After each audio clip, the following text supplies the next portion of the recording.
gloire à l'Éternel Dieu, sur terre comme au ciel. À toi appartient la domination sur tous les esprits, bons et mauvais qui se trouvent dans le monde. Amen. Chers frères et sœurs ivoiriens de l'intérieur et de l'extérieur du pays, que ce message puisse toucher toutes les familles, toutes les tribus ivoiriennes. Nous sommes à l'aube de l'après-élection 2025. C'est-à-dire que nous sommes à ce jour, le lundi 27 octobre 2025. Mais avant tout propos, je voudrais que vous écoutez attentivement ce que un de vos fils a prophétisé sur le pays, sur la Côte d'Ivoire. En l'occurrence, Eli Pada, je sais qu'ils sont plusieurs prophètes à faire des prédications, à faire des prophéties. Mais écoutez attentivement ce que Eli Pada avait prophétisé sur la Côte d'Ivoire. 27 octobre 2027, il n'y aura pas d'élection en Côte d'Ivoire. Parole du Seigneur.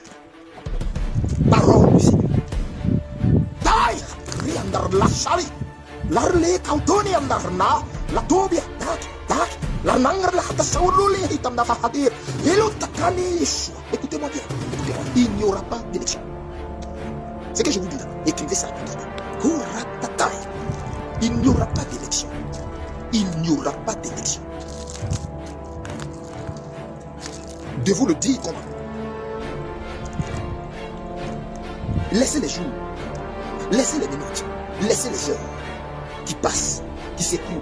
Vous saurez qu'il y a un prophète en Côte d'Ivoire. Vous saurez qu'il y a un prophète en Côte d'Ivoire. Je dis, le verset, il n'y aura pas d'élection. Et ce que je suis en train de vous dire, parce que je sais que ça va se passer, ne tournez pas vos regards vers moi. Ne tournez pas vos regards vers moi. N'ayez pas une très haute opinion de moi. Ne me voyez pas comme quelqu'un de particulier, quelqu'un d'extrêmement consacré ou quelqu'un de saint. Je ne le... Voilà, ok.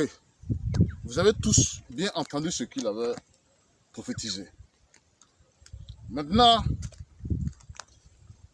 que cette élection présidentielle s'est bien déroulée selon la date prévue du 25 octobre 2025,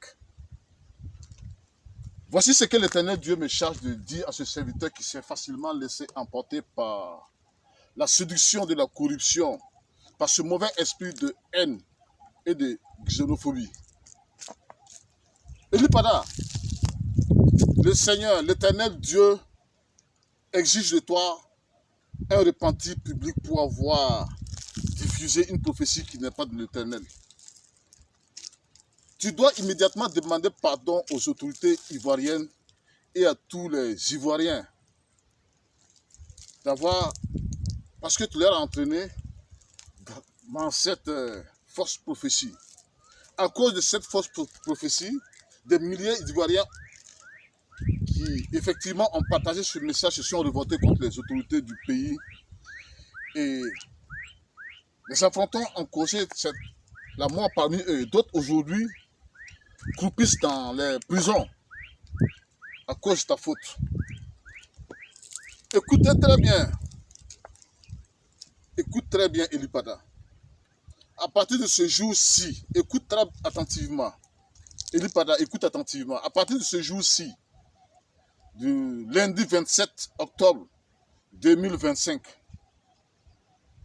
si tu ne fais pas une confession publique à la nation ivoirienne pour avoir menti au nom de l'Éternel, au nom de Jésus-Christ, sache que tu n'auras plus le droit ou que tu seras dans le monde de prendre de nouveau la parole et parler au nom de l'Éternel Dieu, au nom de Jésus-Christ.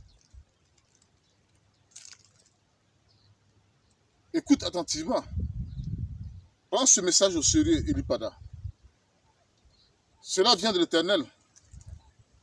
Maintenant, le Seigneur, l'Éternel, me charge de faire entendre un message aux autorités du pays. Autorités ivoiriennes, autorités de la Côte d'Ivoire, aux nouvelles autorités ivoiriennes qui seront mises en place après cette élection présidentielle du 25 octobre 2025. Pour ce qui est de ce prophète Eli Pada, exigez de lui un pardon à la nation dans un bref délai. Et si Eli Pada ne le fait pas, voici ce que vous devrez faire de lui. Vous devrez le faire arrêter. Même s'il faut un mandat d'arrêt international pour le faire extrader dans le pays, vous devez le faire et le condamner dans une prison à vie, sans possibilité de bénéficier d'une grâce dans le futur. Parce que Eli Pada a menti au nom de l'Éternel Dieu et il refuse de reconnaître son péché. Et Dieu le condamne pour son orgueil. Autorités ivoiriennes, veillez à vite exécuter ce qui m'est commandé de vous dire. Sinon, Eli Pada, comprenez bien que Eli Pada a déjà répandu sur toute la Côte d'Ivoire des milliers de démons qui sont toujours prêts à semer la désolation dans le pays. Et la seule façon d'empêcher que ces démons de la mort agissent dans le pays, c'est soit qu'Eli Pada confesse publiquement son péché, dans le cas échéant, c'est de faire arrêter Eli Pada et de le condamner dans une prison. Autorités ivoiriennes, ne prenez pas à la légère tout ce message, pensant qu'après cette élection 2025, tout est fini. Non, ce serait une grave erreur de minimiser, de mépriser cette alerte.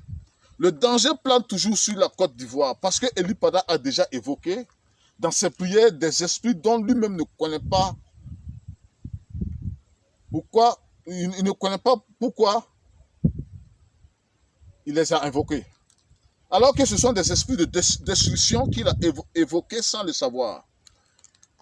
Écoutez bien, aucune forme de prière, aucun jeûne ne peut faire chasser ces mauvais esprits que Eli Pada a évoqués sans le savoir. Et si Eli Pada demande pardon, écoutez bien, si Eli Pada demande pardon, les mauvais esprits vont effectivement laisser la Côte d'Ivoire en paix. Et la deuxième solution, au cas où Eli Pada refuserait de faire une confession publique, c'est de faire arrêter Eli Pada et de le condamner dans une prison pour toujours. Oui. Donc, autorités ivoiriennes, ce message est pour vous. Comprenez bien, de la même manière, encore que Guillaume Soro avait trompé les deux généraux, Julie Bassolé et Gilbert Diengere, qui se trouvent aujourd'hui humiliés, c'est de cette même manière que Guillaume Soro a trompé ce prophète Eli Pada et aujourd'hui il est humilié. Partagez ce message afin qu'il puisse atteindre tout le monde. Je vous dis, Guillaume Soro est un instrument de trouble. Guillaume Soro est de la même moule comme ces trois poussistes à la tête de l'AES.